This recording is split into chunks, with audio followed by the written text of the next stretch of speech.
গোল গোল গোল striker. এই যে আজকে আমরা সকালবেলা শুক্রবার সকালবেলা খেলতে গিয়েছিলাম। আজকে আমরা অবশেষে অনেকদিন পর জিতলাম 4-0 গোলে। নোয়াখালী 4-0 গোলে হেরেছে। এই যে আর নোয়াখালী টিমের ক্যাপ্টেন মোহাম্মদ টিপু।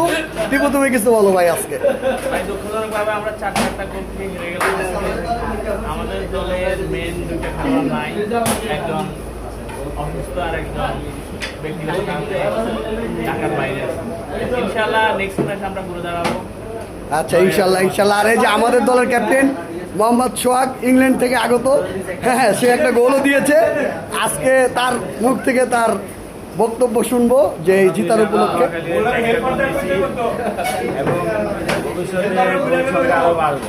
ইনশাল্লাহ ইনশাল্লাহ।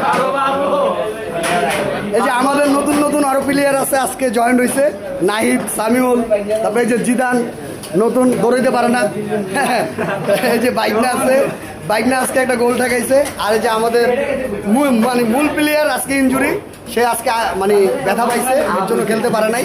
ও এই কারণে তারা হারছে, কি বাইকনা এই কারণে তো হারছে, ইনজুরি।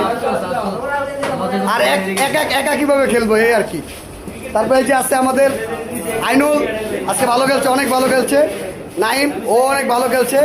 এই যে আমাদের সবচেয়ে মুরব্বী নানা, তার কথা বলবো না, সে অনেক ভালো খেলে।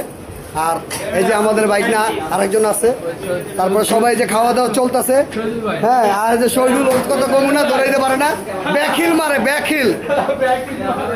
আমিও আছি, আমরা আজকে জিতছি, অনেক আনন্দিত। এই কারণে আমরা যে পরোটা খাওয়া শুরু করতেছি। আর সবাই ভালো থাকবেন। আর যারা যারা খেলতে ইচ্ছুক, নেক্সট শুক্রবার আমরা 5:30টার দিকে, আমরা 3 দিন হেরে আজকে জিতছি, আমরা অনেক আনন্দিত যতই হোক। ঠিক আছে, আল্লাহ হাফেজ, সবাই ভালো থাকবেন, সুস্থ থাকবেন। জয় বাংলা, জয় বাংলা। জয় জয়।